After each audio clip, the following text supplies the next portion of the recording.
Coming to you from his studio in downtown San Francisco, this is the Backstage Bay Area podcast. And now, here's your host, Steve Roby. Hi, everyone. Welcome. This is Backstage Bay Area, and I'm your host, Steve Roby. My guest today is a drummer, composer, and producer whose career is nothing short of legendary. For more than 5 decades, he has provided the rhythmic foundation for some of the biggest names in music history, including Jeff Beck, The Who, and Toto, with a 21-year tenure. But beyond his work as a sideman, he's a celebrated band leader in the jazz fusion world. He's a 2-time Grammy nominee whose band Protocol has become the gold standard for modern jazz rock. He's here to talk about his upcoming show at Yoshi's and his new album arriving this spring. Simon Phillips joins me now. Hi, Simon. It's an honor to have you on the show. Thank you, Steve. Honor to be here. All right. Hey, Simon, I want to go back to the early days in London. Your biography mentions that you were already gaining a reputation for making music sound good while you were still in your teens, leading to a lot of session work very early on. Looking back, what was it like stepping into those high-pressure professional recording environments at such a young age? And did you feel like you had to prove yourself instantly to the older musicians in the room? You know, it's really hard to remember how I felt then, but frankly, I was already used to playing with older men anyway. I was in my dad's band for 4 years. When I was 12, I think the youngest guy was 30, and my dad would have been 61 then, and I think a couple of the other horn players were late 50s, early 60s. So I was used to that. I was also used to going into studios and listening, sitting by the drummer when my dad did BBC broadcasts. So it wasn't, it was a scenario I was used to, an environment I was used to. So I just kind of, I just hunkered down and did it and tried to do the best job. That was the only thing I kind of knew. I didn't really worry about being a 16-year-old, which is when I really started doing this in doing other sessions. Sure. I don't know. I didn't really notice it. I just had a job to do and just got on with it. When I look back at it now, I think, did that really happen? Did I turn up to, one of the BBC studios with a whole string section, brass section, and have to sight read his charts for like the light program or Radio 2, which would have been easy listening stuff. I mean, it wasn't rock and roll in those days. Right. I don't know. I mean, I think the funny thing was I'd turn up with my little Ludwig kit with long hair, patchouli oil, beads, and denims, and flared trousers, and just got terrible looks from other session music, like the string section, for example. Sure. They were still wearing ties, and jackets. And it was only the rhythm section guys, people like Herbie Flowers, Alan Parker, George Fenton. I mean, these are probably guys you don't know, but these were like the stalwart session guys at that time. And they had and Ray Cooper, of course, he would be in sessions. And of course, they knew about me, they'd heard about me. And then of course, I started doing sessions with them. And it was kind of funny. I think they were just digging it. I think they were just going, oh, this is hilarious. He turns up here looking like a hippie, basically. Yeah. But then, of course, I sight read a chart and they all go, oh. He can play. Very strange. In a way, it was very strange. Wow. Do any photos exist from those days? No. Oh, no. What a shame. I mean, we didn't carry cameras. And you would never carry a camera into a recording studio. I mean, it would have been frowned upon. Oh, okay. Also, you got to remember, it's indoors. You can't in those days, you couldn't take a photo without a flash. So you wouldn't be, I mean, everybody would know about it and would be frowned upon, Sure. Privacy was very important in those days. Photos were, they were kind of frowned upon. It was a technology that actually people didn't really dig in private places like recording studios, What a shame. I would love to see that session. Yeah. Hey, let's jump ahead to your current project. You are currently touring in support of Protocol 5, released in 2022 to rave reviews. However, I understand you're already looking ahead. You have a major European tour starting in May, and I hear a new record, Protocol 6, is arriving around the same time. How does the new music on Protocol 6 evolve from what we heard on the last record? And will the audience at Yoshi's get a sneak peek at any of those new compositions? Well, we are. I'm pulling a page out of Hiromi's book.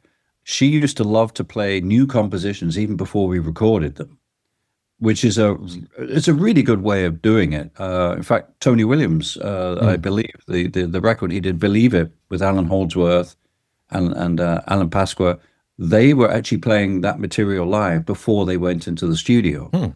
And those were live records. I mean, they did them over a couple of days. And Hiromi, I mean, we spent, 3 or 4 days on those records. So we had to, it was a way of rehearsing. The best rehearsal is in front of an audience because you can't stop. So I wouldn't do that before, because here's the problem nowadays.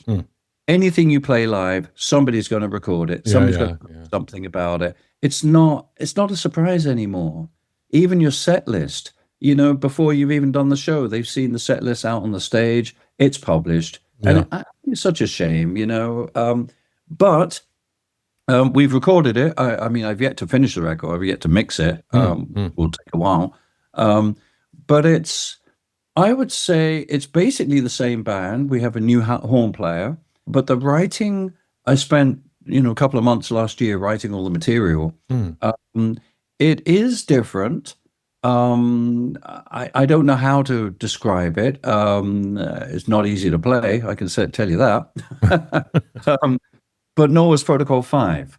And it takes us, a few gigs to really get it under our fingers. Sure. But we are going to play some of the tunes from the new album at Yoshi's. Yes. Yay. Okay. Something to look forward to. Yeah. I want to get into the music. The first track you brought us is the opener for Protocol 5, titled Jagannath. It's a powerful track with a massive sound.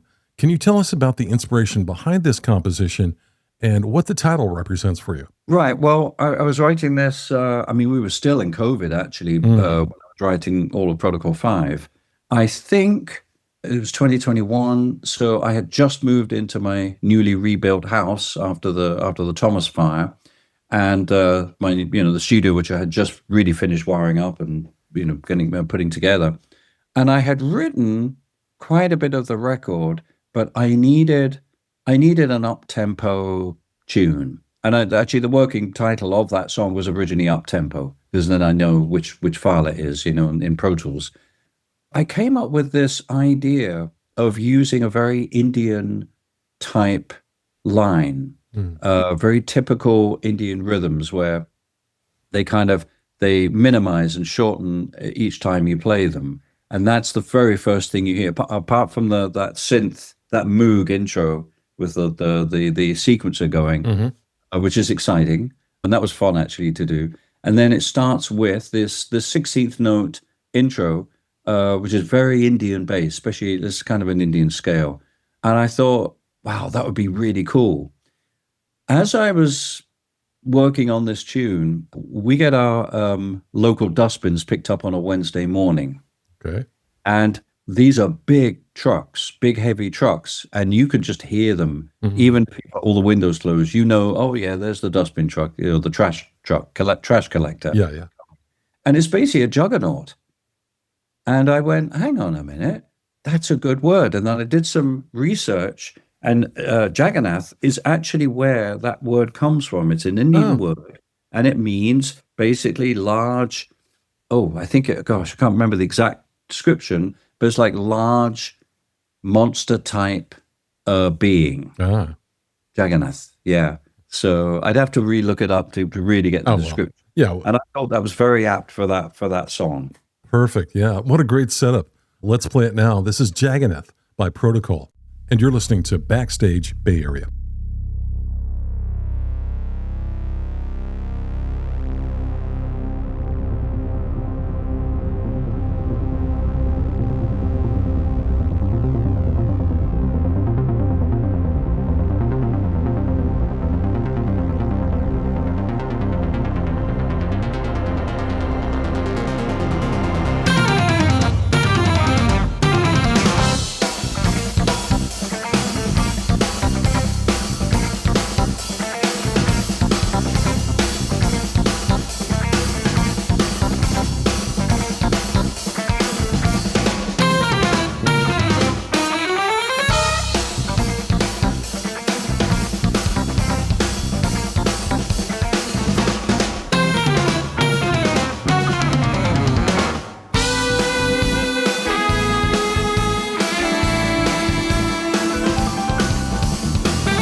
This is Backstage Bay Area. We just heard Jagannath by Simon Phillips and Protocol. Simon is my guest today.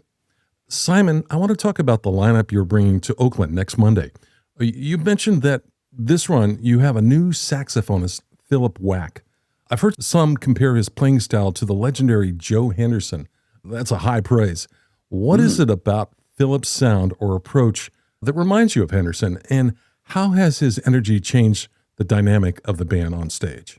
Well, Philip has actually been playing with the band for the last couple of years. When Jacob Cesny, who was the original horn player, Jacob has become kind of the wonder horn player in Los Angeles, and now he's doing a lot of recording sessions, and he plays with a lot of artists, and now he's working for the Oscars lineup and the Grammys.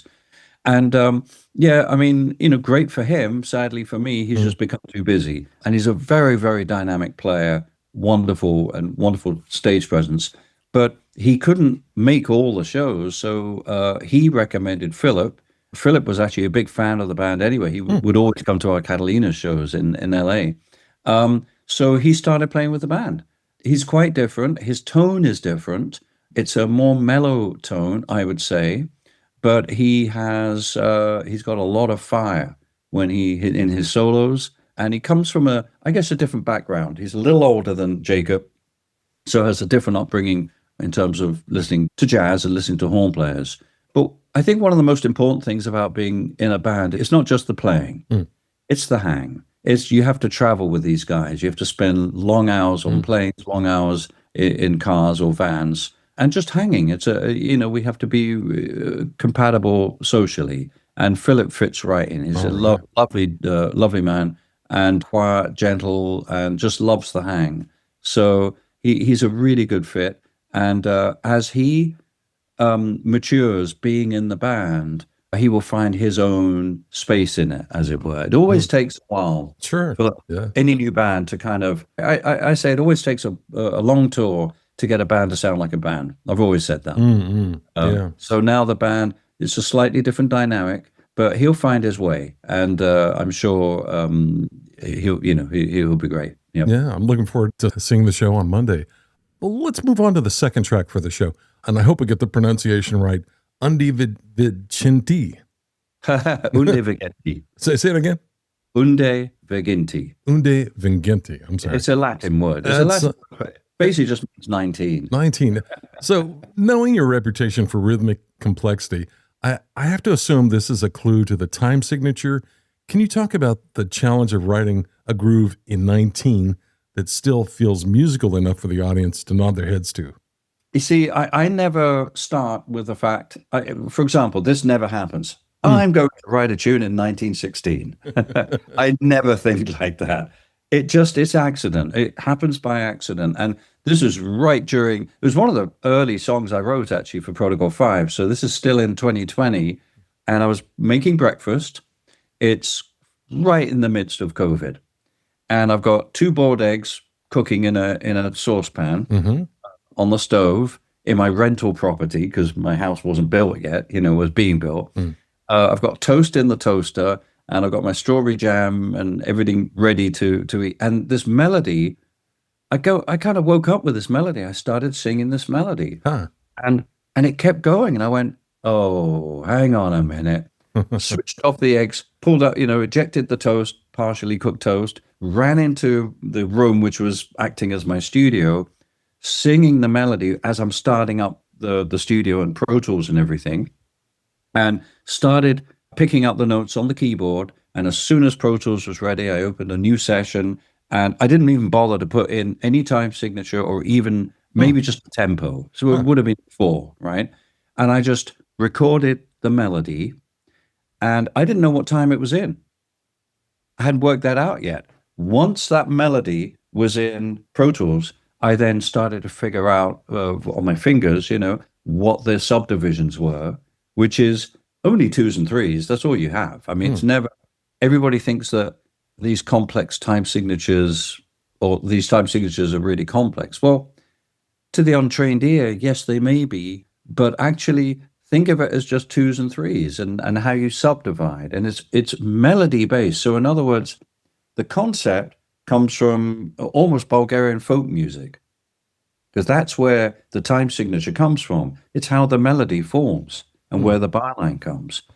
So once I discovered it was in 19, I went, wow, this is cool. And I think once I got that down, I went and finished off my breakfast and probably had a shower and then went back and spent the rest of the day working on the tune. And that's how it came together. Now, I didn't even figure out how to play the damn thing for a while, because I just write. I just purely write. I might just write, probably with just a click going, and then add the chords in, add the harmony, and then go on to the next section, which actually is in 5. So it's like a release from that the tension of the 19 gets a release as it goes into the next section, the B section. And that's kind of my concept of writing, because I love the old time signatures, but it's very important for me that it grooves. It has to have a groove, Right. and it has to sound easy. It mustn't sound awkward, you know? It can't sound like a caterpillar with only 99 legs, you know? And that's how the drum pattern comes eventually. And then at that stage, I'm like a session musician. I'm playing for an artist that's written a song in 19. Then I have to figure out what's the smoothest, coolest way to play this groove where it really just sounds like a piece of music, you know? Wow. That's the most important thing, is that it's musical. Wow. What a great setup. I'm going to listen a little more intensely when I play this track now. Thanks for setting it up. Let's listen to it now. This is Andi Vincenti by Protocol 5, and you're listening to Backstage Bay Area.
was Undi Vincenti from the album Protocol 5, which is available now. Simon Phillips is our guest today. Simon, you are bringing this incredible band to Yoshi's in Oakland on Monday, January 26th. I know you've played Yoshi's many times over the years, and I've caught several of those shows. Those are amazing shows to witness. Great. As a drummer who is obsessed with sound and precision, what is it about that specific room that you enjoy? And aside from the new saxophonist, who else will be joining you on stage for this performance? Well, the band is the longest standing member is Ernest Tibbs on bass. He joined the band in 2013. So he was in Protocol 2, and he's like my right-hand man. I mean, his playing is so solid, and he keeps me honest too, which is really good. And if there's anything going on that's like, he didn't say much, but if there's something going on that sounds weird, he speaks up, which is great. On keyboards, Otmar Ruiz, who joined in 2017 for Protocol 4. And he's a stunning player. He's from Venezuela originally. And then a young guitarist called Alex Sill, who now has been in the band since 2019, who has just totally blossomed since being in the band and now has found his way, very confident, an amazing musician, amazing good guitar player. And of course, Philip, who's the newest member. Yoshi's is blessed with having a wonderful PA system. It's a Mayer system. And they rejuvenated it just only a few years ago. Oh. And also their staff is really good. They've got people there that have worked there for a long time. They know that room and they know how to get a good sound. And they're very good at it. A lot of club sound engineers, the speciality they have to have is working with music they don't know and working with lots of different artists, which will all request different things. Some artists, I'm sure, are very easy to work with. Other artists, maybe not so easy. Hope one of the easy ones. It's all about working to the common goal. You know, we've got to put a show on in just a couple of hours. Let's get this together and make it work. My setup is not simple. It's a fairly complex setup, but I make it as simple as possible for the sound crew, sound engineers, and assistants that they can understand it. I do a couple of unconventional things, but I make it work because, you know, I'm pretty technical myself from an engineering point of view. So I try to make it as simple as possible because I have a large drum kit. We have a full keyboard rig. We've got 3 horns. It's involved, you know? Yeah. But they always do a good job there, and they're wonderful. And so, yeah, the only thing about Yoshi is I just wish we could play longer and they keep the bar open. Yeah. well, the food is good there too. I mean, you got to come for the food too. Oh yeah, absolutely. Yeah. Oh no, they've got I mean, Yoshi's has been a wonderful, wonderful club for many years. It's just we need to play longer. That's all. Yeah, yeah. Sometimes they do 2 shows there, but you know, this is going to be an intense show, I'm sure. Yeah, I don't. I really. If it's possible, I much prefer just one show. I'm used to my history. I'm used to rock and roll shows. We just went and did one long show. Right. You know, the 2-set thing is a very jazz club thing, especially in the States. It doesn't happen so often in Europe, but in some places it does. Yeah, I always feel with 2 sets, it's like, oh, I'm all dressed up and nowhere to go. You know, half sweaty from the first set, but right. You know what I mean. Yeah. So yeah, it's something I kind of struggle with, but. So they're very kindly, they do allow us to just play one set, which is great. All right. So yeah, looking forward. Can you briefly talk about the kit you're bringing? Actually, yeah, I'm using a new kit this tour. It's a brand new Tama mahogany shelled kit. It looks the same as all the other kits. It's slightly different. Some of the dimension of the drums are different, but very, very slight. And it's finished in a beautiful green lacquer over the mahogany veneer, outside veneer. It's gorgeous, and I recorded the record with this kit. And so we'll see how it sounds live. I'm using it for the first time tonight at Catalina's in Los Angeles, and after that show, I will know how the kit did. All right, we're all looking forward to it. Let me remind our listeners: you can catch Simon Phillips and Protocol 5 live at Yoshi's on Monday, January 26th. The doors open at 7 p.m. and the show starts at 7:30 p.m. And I've found if you get there for dinner, you might get a little bit better seat in the venue itself there. So get there early, have a good meal, and enjoy this show. Tickets are available now if you go to yoshis.com, YOSHIS.com. Simon, thank you so much for joining us. It was an honor speaking with you. Wonderful. Thank you very much, Steve. And I'll see you at Yoshi's. Absolutely. Backstage Bay Area, we'll be right back. Are you a jazz musician preparing for a run in San Francisco? The Backstage Bay Area podcast wants to help tell your story. We are currently filling our guest lineup with the artists keeping the jazz scene alive. If you have dates booked at a local club or concert hall, let's get you on the mic to discuss your latest work. Connect with us directly. Send an email to backstage.sfbay@gmail.com. Just let us know when you'll be playing in San Francisco. That's backstage.sfbay@gmail.com. This is Backstage Bay Area, a home for deep artist conversations, live music culture, and the ongoing story of jazz in the San Francisco Bay Area. Help us spread the word by following and sharing Backstage Bay Area on social media. Visit backstagebayarea.com to find our social links and explore more from the Bay Area jazz scene. You've been listening to the Backstage Bay Area podcast. Visit us on the web at backstagebayarea.com. And don't forget to keep jazz alive in the 415.